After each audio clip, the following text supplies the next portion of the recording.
Hello everyone. इस video में हम लोग फिजिक्स का थर्ड चैप्टर जो कि है द्रव्य के सामान्य गुण, इसी पूरे चैप्टर को हम लोग इस वीडियो में कंप्लीट करने वाले हैं। तो आइए स्टार्ट करते हैं। देखिए पहला क्वेश्चन यहाँ पे ये दिया गया है, इसमें कह रहा है जो द्रव्य होते हैं उनके सामान्य गुण क्या क्या हैं। तो ध्यान दीजिएगा, जो द्रव्य होते हैं उनकी तीन अवस्थाएँ पाई जाती हैं। पहली अवस्था है ठोस, दूसरी है द्रव और तीसरी है गैस। तो ये तीन अवस्थाएँ द्रव्य की हैं। अब देखिए जो ठोस होते हैं उनमें प्रत्यास्थता के गुण पाए जाते हैं। द्रव की बात की जाती है, इनमें दाब, प्लवन, पृष्ठ तनाव, केशिकत और श्यानता, इन सभी के गुण पाए जाते हैं। इसके अतिरिक्त देखिए जो गैस है तीसरी अवस्था, इसको वायुमंडलीय दाब के अंतर्गत इसको मापा जाता है। अब अगला देखिए, अगले क्वेश्चन में ये कह रहा है कि वह वस्तु जो स्थान घेरती है जिसमें द्रव्यमान होता है और जिसका अनुभव हम अपनी जो ज्ञानेंद्रियां हैं उनसे करते हैं, उसको क्या कहा जाता है। तो उसको द्रव्य कहा जाता है, जिसको इंग्लिश में मैटर कहते हैं। अगले में कह रहा है जो द्रव्य है इसकी कितनी अवस्थाएं होती हैं। तो सामान्यतः तीन अवस्थाएं होती हैं, लेकिन जो ज्ञात अवस्थाएं हैं वो 5 हैं। तो देखिए तीन अवस्थाओं में कौन कौन सी हैं। तो पहला है ठोस, दूसरा द्रव, तीसरी गैस, ये तीन अवस्थाएं हैं। अगले में कह रहा है जो द्रव्य है उसकी चौथी अवस्था क्या है, इसको हम लोग क्या कहते हैं। तो इसको प्लाज्मा कहा जाता है। पांचवी अवस्था देखिए जो नवीनतम अवस्था है, इसको हम लोग बोस आइंस्टाइन कंडेंसेट के नाम से जानते हैं।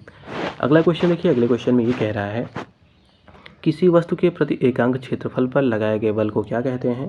तो इसको प्रतिबल कहा जाता है। अब अगला इसी में टॉपिक है प्रत्यास्थता, जिसको हम लोग इलास्टिसिटी कहते हैं। इसके बारे में जान लेते हैं। तो देखिए पहला क्वेश्चन इसमें ये कह रहा है किसी पदार्थ का वह गुण जिसके कारण उस पर आरोपित बल को हटाने पर वो अपनी प्रारंभिक आकृति और आकार को पुनः प्राप्त कर लेता है, ऐसे गुण को क्या कहते हैं। तो ऐसे गुण को प्रत्यास्थता कहते हैं। कहने का मतलब ये है कि जैसे किसी वस्तु पर बल लगाया गया, उसकी आकृति में परिवर्तन हो गया, लेकिन जैसे ही बल हटा लिया जाएगा तो उसकी जो आकृति पहले थी वो उसी आकृति में वो पुनः प्राप्त हो जाएगा। तो इसी गुण को क्या कहते हैं, इसी गुण को प्रत्यास्थता कहा जाता है, जिसको इलास्टिसिटी कहते हैं। अब अगला देखिए, अगले में कह रहा है जो प्रत्यारोपित बल है इसको हम लोग क्या कहते हैं। तो इसको हम लोग विरूपक बल या इस इंग्लिश में इसको डिफॉर्मिंग फोर्स कहा जाता है। अगले में कह रहा है प्रत्यास्थता की सीमा क्या होती है। तो ध्यान दीजिएगा, प्रत्यास्थता सीमा के अंतर्गत बताया गया है कि जब विरूपक बल होता है उसके परिमाण की वह सीमा जिससे कम बल लगाने पर जो पदार्थ रहेगा उसमें प्रत्यास्थता का गुण बना रहता है, लेकिन कह रहा है अगर उससे अधिक बल लगाया जाएगा तो जो प्रत्यास्थता का गुण होगा वो समाप्त हो जाएगा। तो इसी की जो सीमा है उसी को प्रत्यास्थता की सीमा कहते हैं। कहने का मतलब ये है कि जैसे किसी वस्तु पर बल लगाया गया तो जहाँ तक वो अपनी जो आकृति है उसको पुनः प्राप्त कर सकता है, उसके बाद ऐसी उसकी कुछ अवस्थाएं होंगी कि जहाँ पर ज़्यादा बल लगा दिया जाएगा कि वो अपनी आकृति को पुनः प्राप्त नहीं कर पाएगा। तो इन्हीं दोनों की जो बीच की सीमा है उसी को प्रत्यास्थता की सीमा कहते हैं। अब अगला देखिए, अगले में कह रहा है जो प्रतिबल है किससे कहते हैं। तो ध्यान दीजिएगा, जो प्रतिबल होता है उसको कहा जाता है एकांक क्षेत्रफल पर लगने वाला जो प्रत्यानयन बल है, इसी को प्रतिबल कहते हैं। और ध्यान दीजिएगा, जो प्रत्यानयन बल है ये जो प्रत्यारोपित बल होता है इसके बराबर होता है, लेकिन दिशा में उसके विपरीत होता है। अब अगला देखिए, जो प्रतिबल है इसका फॉर्मूला क्या होता है। तो देखिए प्रतिबल इक्वल टू होता है F/A। तो F देखिए न्यूटन हो गया, ये जो एरिया हो गया मीटर स्क्वायर हो गया, इसीलिए इसको पास्कल भी कहते हैं। अगले में कह रहा है जो विकृति है वो क्या है। तो ध्यान दीजिएगा, वस्तु के एकांक आकार में होने वाले तुलनात्मक परिवर्तन की जो दर होती है उसी को विकृति कहते हैं, जिसको स्ट्रेन इंग्लिश में कहते हैं। अब अगला देखिए, अगले में कह रहा है जो विकृति होता है उसका मात्रक क्या होता है। तो ध्यान दीजिएगा, इसका कोई मात्रक नहीं होता है क्योंकि ये एक तुलनात्मक इकाई होती है। देखिए यहाँ पे फॉर्मूला दिया गया है, विकृति क्या होता है तो लंबाई में परिवर्तन अपॉन हो जाता है मूल लंबाई। तो यहाँ पे भी मीटर है, यहाँ पे भी मीटर है, तो दोनों आपस में कैंसिल हो जाएंगे, इसलिए कहा जाता है कि इसके जो कोई मात्रक नहीं होता है। अब अगला देखिए, अगले क्वेश्चन में ये कह रहा है जो हुक होता है, हुक का नियम क्या है इसको जान लीजिए। तो कह रहा है किसी पदार्थ पर कार्य करने वाला जो प्रतिबल होता है उत्पन्न जो विकृति होता है उसी के समानुपाती होता है। अर्थात देखिए ये बताया गया है कि प्रतिबल जो होगा वो समानुपाती होगा विकृति के, या कह सकते हैं प्रतिबल अपॉन जो विकृति होगा वो ई होगा। मतलब ये ई क्या है, ये कांस्टेंट है जिसे प्रत्यास्थता गुणांक भी कहते हैं। अब अगला देखिए, अगले में ये कह रहा है जो प्रत्यास्थता गुणांक है जिसको हम लोग मॉडुलस ऑफ इलास्टिसिटी कहते हैं, इसका मात्रक क्या होता है। तो ये होता है न्यूटन पर मीटर स्क्वायर, या इसी को पास्कल कहते हैं। अगले में कह रहा है यंग प्रत्यास्थता जिसको हम लोग यंग मॉडुलस कहते हैं, ये गुणांक क्या है या किसे कहते हैं यंग मॉडुलस, यंग प्रत्यास्थता गुणांक। देखिए इसमें ये बताया गया है कि अनुदैर्ध्य प्रतिबल और अनुदैर्ध्य विकृति के अनुपात को यंग प्रत्यास्थता कहते हैं। देखिए यहाँ पे बताया गया है यंग प्रत्यास्थता इक्वल टू अनुदैर्ध्य प्रतिबल अपॉन अनुदैर्ध्य विकृति, ये इसका फॉर्मूला है। अगले में कह रहा है यंग प्रत्यास्थता गुणांक पदार्थ की किस अवस्था को दर्शाता है? तो ये पदार्थ की कठोरता को दर्शाता है। अगले में कह रहा है किसी पदार्थ को कितनी आसानी से मोड़ा या खींचा जा सकता है, यह किससे मापा जाता है? तो ये यंग प्रत्यास्थता गुणांक से मापा जाता है। अब अगले में कह रहा है यंग प्रत्यास्थता गुणांक सर्वाधिक होता है, किसमें होता है? तो ये धातुओं में होता है। अब अगला देखिए, कुछ पदार्थों के यंग प्रत्यास्थता गुणांक बढ़ते क्रम में दिए गए हैं। काफ़ी इंपॉर्टेंट है, बहुत बार कॉम्पिटेटिव एग्जाम होते हैं उनमें पूछे जाते हैं कि किसकी प्रत्यास्थता कितनी है, मतलब किसमें होती है। तो इस प्रकार के क्वेश्चन बहुत पूछे जाते हैं। तो देखिए कुछ यहाँ पे पदार्थ बताए गए हैं, इनके बढ़ते क्रम में प्रत्यास्थता बताई गई है। तो देखिए सबसे कम है रबर का, फिर नायलॉन का, फिर लकड़ी का, फिर अस्थि का, फिर शीशा का। ये इसका बढ़ता क्रम है। शीशा के बाद देखिए एल्यूमिनियम आता है, दांत का इनेमल होता है, पीतल आता है, टाइटेनियम आता है, स्टील आता है, टंगस्टन आता है, ग्राफीन आता है। उसके बाद देखिए हीरा आ जाता है। हीरे के बाद आ जाता है कार्बाइन, मतलब जो कार्बाइन है ये सबसे ज़्यादा प्रत्यास्थ है। उसके ऊपर है हीरा। तो ये इसका सीक्वेंस है। अब अगला देखिए, अगला क्वेश्चन क्या दिया गया है। तो देखिए अगले क्वेश्चन में कह रहा है जो पॉइजो रेशियो होता है वो क्या होता है? पॉइजो अनुपात। तो देखिए जो पार्श्विक विकृति होती है जिसको हम लोग लैटरल स्ट्रेन कहते हैं, तथा जो अनुदैर्ध्य विकृति होती है जिसको हम लोग लॉन्गिट्यूडनल स्ट्रेन कहते हैं, इसका अनुपात पॉइजो होता है, जिसको हम लोग सिग्मा से प्रदर्शित करते हैं। अब अगले में कह रहा है आकार में बदलाव के कारण वस्तु द्वारा प्राप्त ऊर्जा को क्या कहा जाता है? तो इसको कहा जाता है प्रत्यास्थ, जो प्रत्यास्थ स्थितिज ऊर्जा है इसको ये कहा जाता है। अगले में कह रहा है जब कॉइल स्प्रिंग, जिसको हम लोग कॉइल स्प्रिंग कहते हैं, इसको कंप्रेस करते हैं तो प्रत्यास्थ जो स्थितिज ऊर्जा है उस पर क्या प्रभाव पड़ता है? तो देखिए जो प्रत्यास्थ स्थितिज ऊर्जा होती है इसका मान बढ़ जाता है। अगले में कह रहा है जो सीजीएस प्रणाली है इसमें विकृति की क्या इकाई होती है? तो इसकी कोई इकाई नहीं होती। अगले में कह रहा है बिना भंजन के, ध्यान दीजिए, कह रहा है बिना भंजन के पदार्थ के विकृति होने की योग्यता क्या कहलाती है? तो इसी को प्लास्टिसिटी या इसी को सुघट्यपन कहते हैं। अगले में कह रहा है पूर्णतया प्रत्यास्थ वस्तुओं का जो प्रत्यास्थता गुणांक होता है वो क्या होता है? तो 1.0 होता है। अगले में कह रहा है जो कमानीदार तुला है किस नियम पर ये काम करता है? तो ये हुक के नियम पर काम करता है। अब अगला इसी में है पृष्ठ तनाव, इसके बारे में जान लेते हैं। तो इसमें कह रहा है पृष्ठ तनाव का एसआई मात्रक क्या होता है? तो ये होता है न्यूटन पर मीटर। अगले में कह रहा है द्रव का ताप बढ़ाने पर पृष्ठ तनाव के मान पर क्या प्रभाव पड़ेगा? तो पृष्ठ तनाव कम हो जाता है। अगले में कह रहा है पृष्ठ तनाव का मान किस ताप पर शून्य हो जाता है? तो क्रांतिक ताप, जिसको हम लोग क्रिटिकल टेम्परेचर कहते हैं, उस पर शून्य हो जाता है। अब अगला देखिए जो पृष्ठ तनाव से के कारण उत्पन्न घटनाएं हैं कौन कौन सी हैं, इनको जान लेते हैं, काफ़ी बार पूछा जाता है। तो देखिए कह रहा है जो पतली सुई होती हैं इनके पारी की सतह पर तैरना, ये क्या है? ये पृष्ठ तनाव के कारण होता है। अगले में कह रहा है साबुन या डिटर्जेंट से कपड़े की जो धुलाई होती है, मतलब कपड़े साफ हो जाते हैं, तो ये भी पृष्ठ तनाव के कारण होता है। अगले में कह रहा है साबुन के घोल के बड़े बड़े बुलबुलों का बनना, तो ये भी पृष्ठ तनाव का एग्जाम्पल है। अगले में कह रहा है जल की सतह पर मिट्टी के तेल छिड़कने से मच्छरों के लार्वा का मर जाना, ये भी पृष्ठ तनाव है। अगले में कह रहा है गर्म सूप का स्वादिष्ट लगना, ये भी पृष्ठ तनाव का एग्जाम्पल है। शेविंग ब्रश के बाल आपस में चिपके रहते हैं, ये भी पृष्ठ तनाव का एग्जाम्पल है। अगले में कह रहा है समुद्र की लहरों को शांत करने के लिए तेल का उन पर डाल दिया जाना, ये भी उसी का एग्जाम्पल है। अगले में कह रहा है तेल का पानी के तल पर फैल जाना, ये भी उसी का एग्जाम्पल है। वर्षा की बूंदे का जो गोलाकार होना होता है ये भी पृष्ठ तनाव के कारण ही होता है। अगले में कह रहा है छिड़काव अथवा फुहार से ठंडक का उत्पन्न होना, तो ये सारे जो हैं वो पृष्ठ तनाव के एग्जाम्पल्स हैं। अब अगला देखिए, अगले क्वेश्चन में ये कह रहा है एक ही पदार्थ के अणुओं के मध्य कौन सा आकर्षण बल कार्य करता है? तो इसको हम लोग ससंजक बल या इसी को इंग्लिश में कोहेसिव फोर्स कहा जाता है। अब देखिए ये जो कोहेसिव फोर्स होता है ये ठोसों में सर्वाधिक होता है, द्रव में न्यूनतम होता है और गैसों में लगभग ये नगण्य हो जाता है। अब अगला देखिए, अगले क्वेश्चन में ये कह रहा है किस बल के कारण किसी द्रव की जो बूंदें होती आपस में मिलकर एक बड़ी बूंद बना लेती हैं? तो ये सहसंजक बल के कारण ऐसा होता है, जिसको हम लोग कोहेसिव फोर्स कहते हैं। अब अगला देखिए, अगले क्वेश्चन में ये कह रहा है शीत वेल्डिंग, जिसको हम लोग कोल्ड वेल्डिंग कहते हैं, की प्रक्रिया किस गुण पर आधारित है? तो ये सहसंजक बल के गुण पर आधारित है। अगले में कह रहा है दो भिन्न पदार्थों के मध्य कौन सा आकर्षण बल कार्य करता है? तो ये होता है आसंजक बल, जिसको इंग्लिश में एडहेसिव फोर्स कहा जाता है। अब अगले में कह रहा है जो ब्लैक बोर्ड है इन पर चौक से लिखना किसके कारण संभव होता है? तो ये आसंजक बल के कारण संभव होता है। अगले में कह रहा है किस बल के कारण जो जल है किसी वस्तु को भिगोता है? तो ये आसंजक बल के कारण ये भिगो देता है।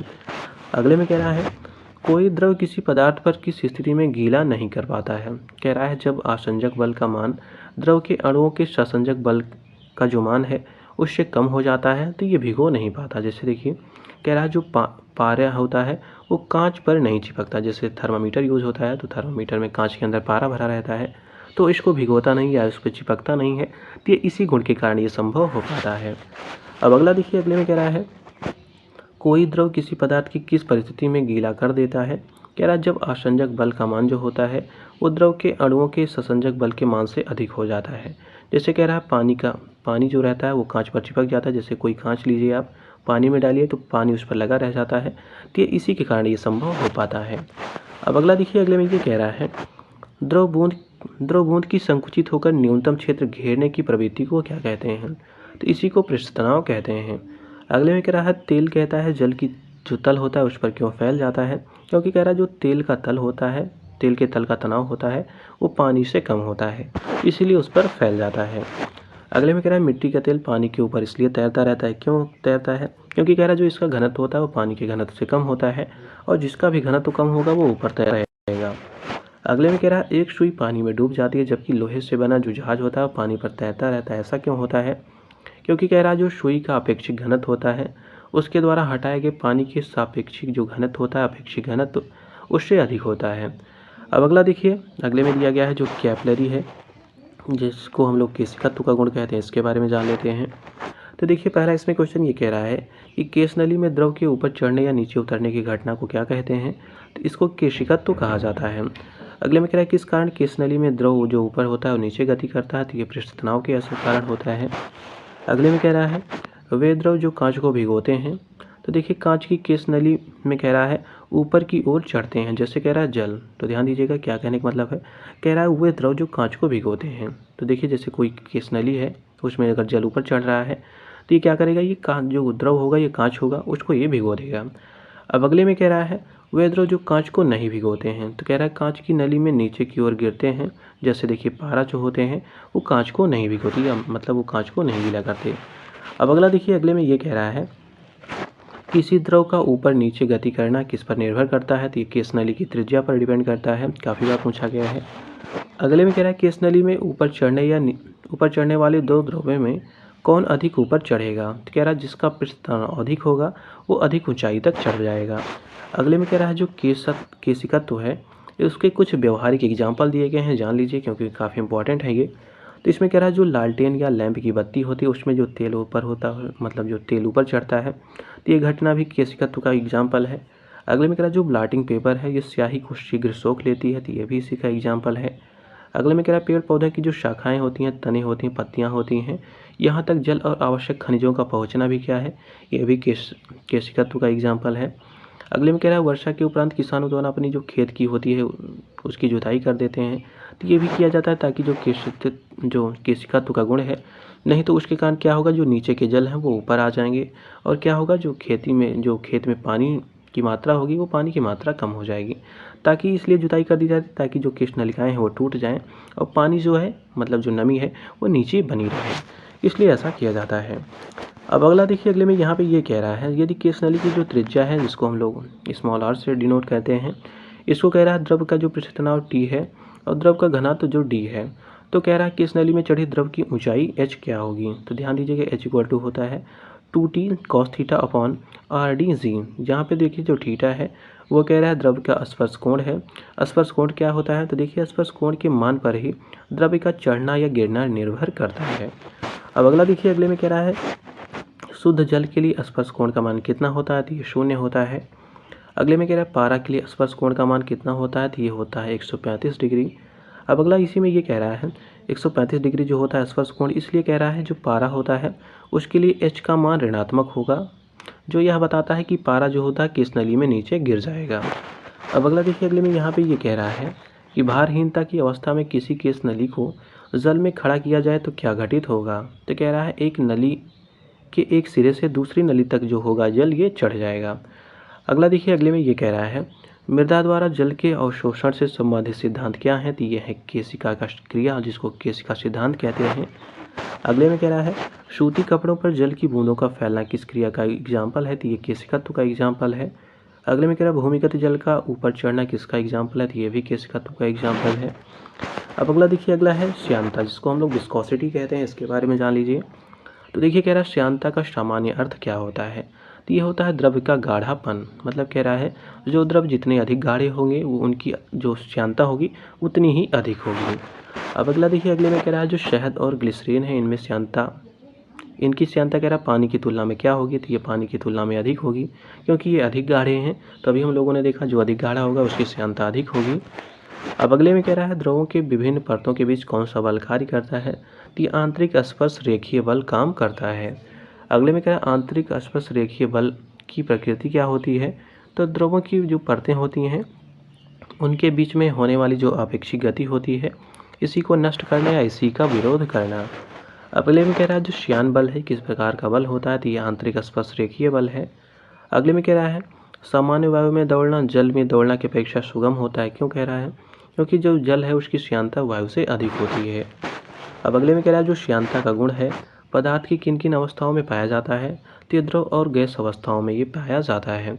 ठोस अवस्था में कह रहा है श्यानता का गुण नहीं पाया जाता। क्यों नहीं पाया जाता, क्योंकि जो परतें होती हैं उनके बीच आपेक्षिक गति नहीं होती, और जहाँ पर आपेक्षिक गति नहीं होगी वहाँ पे श्यानता का गुण नहीं पाया जाएगा। अब अगले में कह रहा है द्रव में श्यानता किन बलों के कारण होती है, तो ये संसंजक बल के कारण होती है। अगले में कह रहा है गैसों में श्यानता किन के कारण होती है, तो एक परत के दूसरे परत के अणुओं के स्थानांतरण के कारण जो होता है वो श्यानता पाई जाती है गैसों में। अब अगला देखिए, अगले क्वेश्चन में ये कह रहा है गैसों में श्यानता द्रवों की तुलना में क्या होती है, तो ये कम होती है। अगले में कह रहा है श्यानता का ताप पर क्या प्रभाव पड़ता है, तो द्रव की श्यानता घट जाती है। मतलब जो ताप बढ़ेगा तो श्यानता घट जाएगी, लेकिन गैसों की श्यानता क्या होगी, ये बढ़ जाएगी। तो ये बात आप लोग याद रखिएगा। मतलब ताप बढ़ाने पर जो द्रव होंगे उनकी श्यानता घट जाएगी और जो गैस होंगी उनकी श्यानता बढ़ जाएगी। काफ़ी इंपॉर्टेंट पॉइंट है, याद रखिएगा। अब अगला देखिए, अगले में कह रहा है एक आदर्श जो तरल है उसकी श्यानता क्या होगी, तो ये शून्य होती है। अगले में कह रहा है सबसे अधिक श्यानता किसकी होती है, तो ये शहद की होती है। अगले में कह रहा है तापमान में वृद्धि के साथ ग्लिसरीन की श्यानता पर क्या प्रभाव पड़ेगा, तो ये कम हो जाएगी। अगले में कह रहा है धारा रेखीय प्रभाव जिसको हम लोग स्ट्रीम लाइन फ्लो कहते हैं, ये क्या होता है या किसे कहते हैं। तो देखिए इसमें बताया जा रहा है कि द्रव के प्रत्येक कण के प्रवाह के दौरान उसी बिंदु से गुजरते हैं। मतलब जो सारे द्रव के गुण मतलब कण हैं वो उसी पोजीशन से गुजरते हैं या उसी पॉइंट से होकर गुजरते हैं जिससे कि पहला उनका कण गुजरा था, तो इसी को कहते हैं धारा रेखीय प्रवाह। अब अगला देखिए, अगले क्वेश्चन में कह रहा है अविरतता का सिद्धांत जिसको हम लोग प्रिंसिपल ऑफ कॉन्टिन्यूटी कहते हैं, ये क्या होता है। तो कह रहा है जब आदर्श द्रव असामान्य अनुप्रस्थ काट वाली नली में धारा रेखीय प्रवाह में हो तो नली के प्रत्येक स्थान पर उसके जो अनुप्रस्थ परिच्छेद का क्षेत्रफल है जिसको हम लोग क्रॉस सेक्शनल एरिया कहते हैं, और द्रव के प्रवाह के वेग का जो गुणनफल होगा वो सदैव नियत होगा या उसको मल्टीप्लाई करेंगे तो एक कांस्टेंट वैल्यू आएगी। अर्थात इसमें बताया गया है कि क्षेत्रफल का अगर हम लोग मल्टीप्लाई करेंगे वेलोसिटी से तो एक कांस्टेंट प्राप्त होगा। अगले में कह रहा है जो धारा रेखीय प्रवाह है इसके अधिकतम वेग को क्या कहते हैं, तो ये कहलाता है क्रांतिक वेग। अब क्रांतिक वेग के बारे में जान लीजिए। तो कह रहा है धारा रेखीय प्रवाह के वेग की उच्च सीमा जिसके बाद द्रव का जो होता है धारा रेखीय प्रवाह रेखीय न होकर विक्षुब्ध हो जाता है, तो उसी सीमा को क्या कहते हैं, उसी सीमा को क्रांतिक वेग कहते हैं। मतलब जो अधिकतम वेग है वही क्रांतिक वेग कहलाता है। अब अगला देखिए, अगले क्वेश्चन में ये कह रहा है यदि द्रव प्रवाह का वेग जो होगा वो क्रांतिक वेग से कम है तो प्रवाह किस पर निर्भर करता है, तो ये द्रव की श्यानता पर डिपेंड करता है। अगले में कह रहा है यदि द्रव प्रवाह का वेग क्रांतिक कोण से अधिक हो तो प्रवाह किस पर निर्भर करेगा, तो ये द्रव के घनत्व पर डिपेंड करता है। अब अगला देखिए, अगला बता रहा है कि स्टोक का जो नियम होता है वो क्या है। तो इसमें कह रहा है यदि द्रव में गिरने वाली जो गोले की त्रिज्या है वो r है और द्रव की श्यानता जो गुणांक है वो n है तथा गोले का वेग जो है वो v है, तो गोले पर लगने वाला जो श्यान बल होगा जिसको f से डिनोट करेंगे तो ये होगा 6 पाई nRV, ये इसके इक्वल होगा। जहाँ पे कह रहा है जो p होगा वो गोले का घनत्व होगा और जो सिग्मा होगा वो तरल का घनत्व होगा। अब अगला क्वेश्चन देखिए, अगले में ये कह रहा है श्यानता या जिसको हम लोग श्यानता गुणांक कहते हैं इसका एसआई मात्रा क्या होता है, तो ये होता है डेका पॉइज या इसी को पॉइजली या इसी को पास्कल सेकेंड भी कहते हैं। अगले में देखिए, अगले में कह रहा है सीमांत वेग की स्थिति में वस्तु का भार किन बलों के योग के बराबर होता है, तो देखिए श्यान बल और जो उत्प्लवन बल होता है इसी के योग के ये बराबर हो जाता है। अगले में कह रहा है जो पैरासूट है इसकी सहायता से सैनिक किस वेग से पृथ्वी पर गिरता है, तो ये सीमांत वेग से पृथ्वी पर गिरता है। अब जो सीमांत वेग है जिसको हम लोग टर्मिनल वेलोसिटी कहते हैं ये होता क्या है इसको जान लीजिए। तो देखिए कह रहा है जब यह एक प्रकार का नियत वेग होता है। कह रहा है जब कोई वस्तु किसी श्यान द्रव में गिरती है तो कुछ समय बाद वस्तु का वेग जो होता है वो एक समान हो जाता है। तो जो एक समान वेग हो जाता है उसी को सीमांत वेग या इंग्लिश में इसको टर्मिनल वेलोसिटी कहते हैं। अब अगला देखिए अगले क्वेश्चन में ये कह रहा है जो बर्नौली का प्रमेय है वो है क्या। तो देखिए इसमें बताया गया है कि जब कोई द्रव जो होता है वो धारा रेखीय प्रवाह से गति करता है तो जो दाब होता है उसके प्रति एकांक आयतन की जो गतिज ऊर्जा है जिसको हम लोग PV स्क्वायर अपॉन 2 से डिनोट करते हैं, तथा जो प्रति एकांक आयतन होता है वो गुरुत्वीय स्थिति ऊर्जा जिसको हम लोग PGH कहते हैं, इसके योग के ये बराबर होता है। अर्थात ये कह रहा है जो तीनों ये वैल्यू हैं इनको अगर जोड़ दिया जाती है एक कांस्टेंट वैल्यू हमको प्रदान करता है। तो यही बताया गया है बर्नौली प्रमेय में।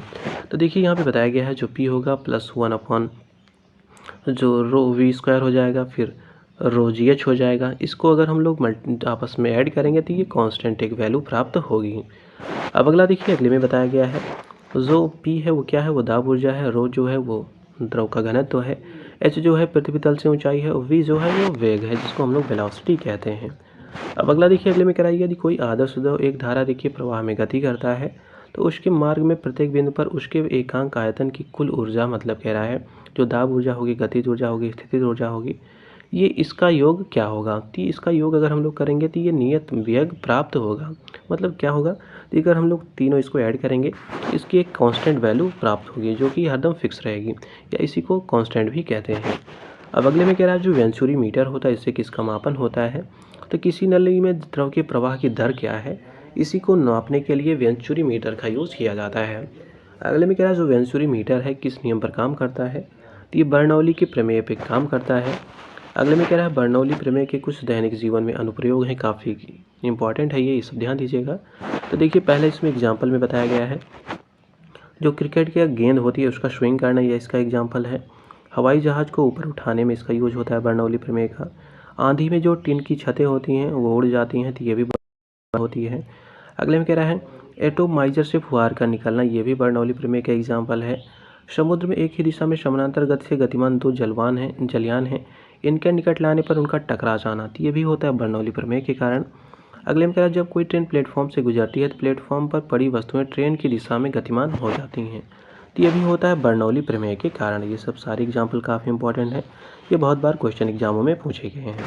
अब अगला देखिए दाब है जिसको प्रेशर कहते हैं, इसके बारे में जान लीजिए। तो कह रहा है किसी सतह के जो एकांक क्षेत्रफल है उस पर लंबवत लगने वाले बल को क्या कहते हैं, तो इसी को दाब कहा जाता है। देखिए दाब का मात्रक क्या होता है, तो ये होता है न्यूटन पर मीटर स्क्वायर, या इसी को पास्कल कहते हैं। अगले में कह रहा है बैरोमीटर क्या है, तो ये वायुमंडलीय दाब को मापने वाला यंत्र है। अगले में कह रहा है समुद्र तल पर वायुमंडलीय दाब का मान कितना होता है, ये होता है 1.013 इंटू 10⁵ पास्कल के ये बराबर होता है। अब अगला कह रहा है वायु दाब मापी का पाठ्यांक है और यहाँ पर मौसम का प्रभाव है। मतलब वायु दाब का अगर पाठ्यांक ऐसे ऐसे बदलता है तो उसमें मौसम की स्थिति क्या होगी ये इसमें बताया गया है। तो देखिए अगर वायु दाब मापी का जो पाठ्यांक होगा वो धीरे धीरे गिरेगा तो वर्षा होने की संभावना है। अगर पाठ्यांक जो होगा अचानक नीचे गिर जाएगा तो आंधी व तूफान आने की संभावना है। अगले में कह रहा है अगर पाठ्यांक का धीरे धीरे ऊपर चढ़ता है तो मौसम साफ रहने की संभावना व्यक्त की जाती है। अब अगला क्वेश्चन देखिए, अगले क्वेश्चन में ये कह रहा है द्रव के अंदर कह रहा है किसी बिंदु पर जो दाब होता है उसका मान क्या होता है, तो ये होता है HGD, जहाँ पे H जो है वो गहराई है, D जो है वो द्रव का घनत्व है, और G क्या है वो गुरुत्वीय त्वरण है। अब अगला देखिए अगले में कह रहा है स्थिर द्रव में स्थित किसी बिंदु पर जो दाब होगा वो प्रत्येक दिशा में क्या होता है, तो ये समान होता है। अगले में कह रहा है किसी बिंदु पर द्रव का दाब निर्भर करता है तो उसके घनत्व पर निर्भर करता है। अगले में कह रहा है अगर घनत्व अधिक हो जाता है तो दाब पर क्या प्रभाव पड़ेगा, दाब का मान क्या होगा, तो ये भी अधिक हो जाएगा। अब अगला देखिए अगले में कह रहा है जो द्रव दाब है संबंधी पास्कल नियम, द्रव के दाब संबंधी पास्कल नियम है वो है क्या। तो देखिए इसमें पहला पॉइंट कह रहा है कि द्रव के भीतर प्रत्येक बिंदु पर जो दबाव होते हैं वो समान होते हैं। क्यों समान होते हैं, क्योंकि जो गुरुत्वीय प्रभाव होता है वो नगण्य होता है। अगले में कह रहा है द्रव के किसी भाग पर आरोपित बल द्रव द्वारा सभी दिशाओं में समान परिणाम में वितरित कर दिया जाता है। मतलब कहने का तात्पर्य ये है कि द्रव के किसी अगर एक भाग पर बल लगाया जाएगा तो जो बल होगा वो पूरे द्रव में एक समान फैला दिया जाता है। तो ये होता है द्रव संबंधी पास्कल का नियम। अब अगला देखिए अगले में कह रहा है पास्कल के नियम पर आधारित कुछ विभिन्न यंत्र कौन कौन से हैं, काफ़ी बार ये भी पूछा जाता है। तो देखिए पहला है हाइड्रोलिक प्रेस, दूसरा है हाइड्रोलिक लिफ्ट और तीसरा है हाइड्रोलिक ब्रेक। ये सब क्या है, ये सब पास्कल के नियम पर ये काम करते हैं।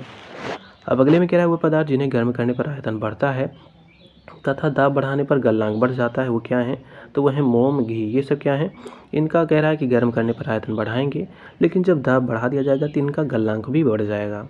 अगले में कह रहा है वो पदार्थ जिन्हें गर्म करने पर आयतन घटता है, ध्यान दीजिएगा, गर्म करेंगे आयतन घटेगा, लेकिन जब दाब बढ़ाएंगे तो इनका गलनांक भी कम हो जाएगा। तो ये हैं बर्फ़, विस्मत, ढलवा लोहा, ये सब इससे एग्जाम्पल हैं।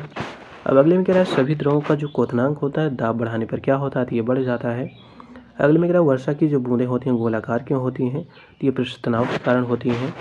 अगले में कह रहा है जो द्रव बूंद होती है इसके न्यूनतम क्षेत्रफल घेरने का कारण क्या है, तो यह भी पृष्ठ तनाव के कारण होता है। अगले में कह रहा है मिट्टी का तेल पानी के ऊपर तैरता है, क्यों तैरता है, क्योंकि कह रहा है जो तेल मिट्टी का तेल होता है इसका घनत्व पानी से कम होता है और जिसका भी घनत्व कम होगा वो ऊपर तैरता रहेगा। अगले में कह रहे हैं साबुन के बुलबुले के अंदर का दाब क्या होता है, तो वायुमंडलीय दाब से अधिक हो पाता है, अधिक रहता है, इसलिए जो बुलबुला होता है उसका ये रूप धारण कर लेता है। अगले में कह रहा है व्यक्ति जो संवेदनशील तराजू पर खड़ा होकर गहरी सांस लेता है तो तराजू की रीडिंग पर क्या प्रभाव पड़ेगा, तो जो रीडिंग होगी उस पर कोई प्रभाव नहीं पड़ेगा। अब अगला देखिए, अगले में कह रहा है प्रक्षालन मशीन की कार्यप्रणाली किस सिद्धांत पर आधारित है, तो यह अपकेंद्रीकरण सिद्धांत पर आधारित है। अगले में कह रहा है घन के आयतन और पृष्ठ क्षेत्रफल को निरूपित करने वाली संख्याएं समान हो तो घन की लंबाई की माप क्या होगी, तो ये होगी 6। अगले में कह रहा है साबुन की दो भिन्न भिन्न व्यासों के बुलबुले हैं, इनको एक नली द्वारा एक दूसरे के संपर्क में लाया जाता है तो जो छोटा बुलबुला होगा और छोटा हो जाएगा और जो बड़ा बुलबुला होगा वो और बड़ा हो जाएगा। अब अगले में कह रहा है जो साबुन के बुलबुले होते हैं इनको आवेशित करने पर क्या होगा, तो ये फैलेंगे और जो इनकी त्रिज्या होगी वो बढ़ जाएगी। अब अगला देखिए, अगला क्वेश्चन क्या दिया गया है, तो अगले में कह रहा है ये किसी द्रव के बहने का जो वेग होगा वो क्रांतिक वेग से कम हो जाएगा, तो उसका बहना किस पर निर्भर करता है, तो ये सांद्रता जिसको हम लोग स्मॉल एन से डिनोट करते हैं इस पर यह निर्भर करता है। अब अगले क्वेश्चन में ये कह रहा है यदि द्रव के बहने का वेग जो होगा वो क्रांतिक वेग से अधिक हो जाएगा तो उसका बहना किस पर डिपेंड करेगा, निर्भर करेगा, तो ये द्रव का जो घनत्व है उस पर यह डिपेंड करेगा। अगले में कह रहा है किस नली में जल की अपेक्षा एक तरल अधिक ऊंचाई पर चढ़ जाता है, क्यों चढ़ जाता है, क्योंकि कह रहा है जो तरल होगा इसका पृष्ठ तनाव जल की अपेक्षा अधिक होगा इसलिए ये ऊपर चढ़ जाएगा। अगले में कह रहा है जो झील की तली होती है इससे उठकर वायु का बुलबुला अपनी सतह पर आ जाता है तो ये आकार इसका क्या होगा, तो इसका आकार बढ़ जाएगा। अगले में कह रहा है जल है, वायु है, शहद है, खून है, इनमें से सबसे ज़्यादा श्यानता किसकी होगी, तो शहद की इसमें श्यानता सबसे ज़्यादा होगी। उसके बाद देखिए पहले नंबर पर शहद होगा, दूसरे पर खून, तीसरे पर जल और चौथे पर वायु शामिल होगा। अगले में कह रहा है पेट्रोल है, चारकोल है, कोयला है और एस्फॉल्ट है, इसमें से कह रहा है कौन सा पेट्रोलियम परिष्कृत एक उप उत्पाद है, तो ये जो एस्फॉल्ट है वो क्या है, वो पेट्रोलियम से निकाला गया एक उत्पाद है। अब अगले में कह रहा है शीतकाल में झील की जो ऊपरी सतह होती है उस पर जो पानी होता है बर्फ में बदल जाता है, लेकिन फिर भी जो जलीय जीव रहते हैं वो जीवित रहते हैं, क्यों ऐसा होता है, क्योंकि कह रहा है जो पानी का घनत्व होता है वो 4 डिग्री सेंटीग्रेड पर अधिकतम होता है, जिससे कह रहा है बर्फ़ की जो ऊपरी सतह होती है मतलब वो जम जाती है, जबकि जो निचले की सतह होती है वहाँ पे जो जल होता है वो द्रव अवस्था में ही बना रहता है, इसलिए जलीय जीव जो होते हैं वो जीवित रहते हैं। अब अगले में कह रहा है बादलों में बादल जो होते हैं उनका वायुमंडल में तैरने का कारण क्या है, तो इनका देखिए घनत्व कम होता है अर्थात इन कम श्यानता के कारण ये ऊपर तैरते रहते हैं। अगले में कह रहा है समुद्र में नदी की अपेक्षा तैरना आसान क्यों होता है, क्योंकि देखिए जो समुद्री जल होते हैं इनका घनत्व जो नदी के जल होता है इससे अधिक होता है। अगले में कह रहा है जब कोई जो जहाज़ है नदी से सागर में जाती है तो जहाज़ कुछ ऊपर उठ जाती है, क्यों उठ जाती है, क्योंकि नदी का जल घनत्व जो होता है समुद्री जल के घनत्व से कम होता है। अगले में कह रहा है अशुद्धि के कारण जल के क्वथनांक पर क्या प्रभाव पड़ता है, तो ये क्वथनांक जो बढ़ जाता है। अगले में कह रहा है अशुद्धि के कारण जल के हिमांक पर क्या प्रभाव पड़ेगा, तो ये भी घट जाएगा। अगले में कह रहा है 4 डिग्री सेंटीग्रेड तापमान पर पिंड तैरता है तो 100 डिग्री सेंटीग्रेड तापमान पर पिंड की स्थिति क्या होगी, तो ये पिंड डूब जाएगा। अगले में कह रहा है जल में नमक मिलाने पर क्या परिवर्तन होगा, तो क्वथनांक बढ़ जाता है और हिमांक घट जाता है। अगले में कह रहा है जो ताज़े अंडे होते हैं इनको नमक के घोल में डालने पर क्या होगा, तो अंडा जो होगा वो जल में तैरता रहता है। अब अगला देखिए, अगले में ये कह रहा है कि यदि जो द्रव है उसका वेग क्रांतिक वेग से अधिक हो जाए तो द्रव का प्रवाह क्या कहलाएगा, तो ये धारा रेखीय प्रवाह न होकर इसको हम लोग विक्षुब्ध प्रवाह कहेंगे। जैसे कह रहा है बरसात में जो नदी नाले की गति है वो क्या है, वो सब विक्षुब्ध प्रवाह की गति है। अगले में कह रहा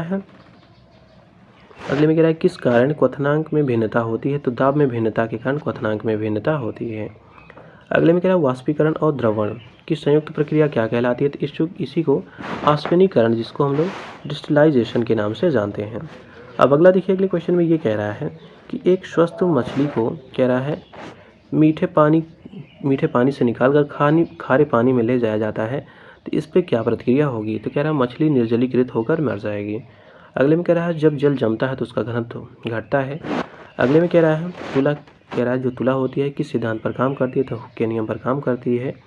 अगले में कह रहा है किसी वस्तु की लंबाई में परिवर्तन उस पर लगे बल के समानुपाती होता है, ये कौन सा नियम बताता है, तो ये हुक का नियम बताता है। अगले में कह रहा है गैस का जो आणविक द्रव्यमान होता है वो क्या होता है, तो ये 2 वाष्पदाब होता है, मतलब वाष्पदाब का अगर दोगुना कर दिया जाए तो ये आणविक द्रव्यमान के बराबर होता है। अगले में कह रहा है जो एल्कोहल पानी में अधिक वाष्पशील होता है, क्यों होता है, क्योंकि कह रहा है जो एल्कोहल है इसका क्वथनांक जो होता है वो पानी से कम होता है। अगले में कह रहा है जो पानी है, बर्फ है, एथिलीन है तथा एसीटोन है, इनमें से किसका घनत्व सर्वाधिक होगा, तो जल का घनत्व जो होगा वो सर्वाधिक होगा। देखिए जल का होता है, फिर बर्फ का होता है, फिर एसीटोन का होता है, फिर एथिलीन का होता है। अब अगले में कह रहा है बुरादे से ढकी हुई बर्फ जल्दी नहीं पिघलती, क्यों नहीं पिघलती, क्योंकि कह रहा है जो बुरादा होता है वो ऊष्मा का कुचालक होता है। अगले में कह रहा है सुपर कूलिंग की शीतलता किस पर होती है, तो ये हिमांक से नीचे अगर जाएंगे तो ये सुपर कूलिंग की स्थिति होती है। अगले में कह रहा है तैराक को पानी में तैरने के लिए प्रभावी बल कहाँ से प्राप्त होता है, तो उत्प्लवन बल से, जिसको हम लोग बायंसिया फोर्स कहते हैं, इससे ये प्राप्त होता है। अगले में कह रहा है ज्वालामुखी से निकला हुआ लावा बहुत अधिक गाढ़ा होने पर भी तेजी से बहता है, ऐसा क्यों होता है, क्योंकि कह रहा है जो लावा का घनत्व होता है अपेक्षाकृत कम होता है और घनत्व ही उसके वेग का निर्धारण करता है। अगले में कह रहा है जो लैक्टोमीटर है और हाइड्रोमीटर है किस सिद्धांत पर काम करते हैं, तो ये आर्किमिडीज के सिद्धांत पर काम करते हैं। अगले में कह रहा है पानी से भरी बोतल को फ्रिज में रखने के उपरांत यदि पानी बर्फ में परिवर्तित हो जाएगा तो क्या प्रभाव पड़ेगा, तो देखिए जो बर्फ की बोतलें हैं, जो बर्फ़ जिसमें जमेगी बोतल में, वो बर्फ़ टूट जाएगी। क्यों टूट जाएगी, क्योंकि जो पानी होता है जब वो ठंडा होता है तो उसका आयतन बढ़ जाता है। अब अगले में कह रहा है सामान्यतः द्रव की अवस्थाएं क्या होती हैं, तो 3 होती हैं, ठोस, द्रव, गैस। द्रव की चौथी अवस्था प्लाज्मा होती है, 5वीं अवस्था बोस आइंस्टाइन कंडेंसेट होती है। अगले में कह रहा है बोस आइंस्टीन संघनी क्या है, तो देखिए बेहद कम तापमान वाली गैस को न्यूनतम तापमान पर ठंडा करने पर बने पदार्थ को ही क्या कहते हैं, बोस आइंस्टाइन कंडेंसेट कहते हैं, जो कि द्रव की 5वीं अवस्था होती है। अगले में कह रहा है कणों की अधिकतम गतिज ऊर्जा होती है, गैसों में होती है। अगले में कह रहा है जो आणविक आकर्षण है अत्यधिक दृढ़ होती है, किस में होती है, तो ठोसों में होता है। अगले में कह रहा है गैस अणु गति सिद्धांत के अनुसार जो परम शून्य तापमान है उसकी प्राप्ति होती है, तो जो अणु होते हैं उनकी गतिज ऊर्जा शून्य हो जाने पर जो होता है वो क्या होता है, वो परम शून्य तापमान की स्थिति प्राप्त होती है। अगले में कह रहा है पानी का जहाज किस सिद्धांत पर काम करता है, तो ये आर्किमिडीज के सिद्धांत पर काम करता है। अब अगला देखिए अगले में क्या है, तो देखिए यहाँ से अगला चैप्टर स्टार्ट हो जाता है जो कि ऊष्मा से संबंधित है। इसको हम लोग कंप्लीट करेंगे दूसरे वीडियो में, तो मिलते हैं दूसरे वीडियो में एक नए टॉपिक के साथ।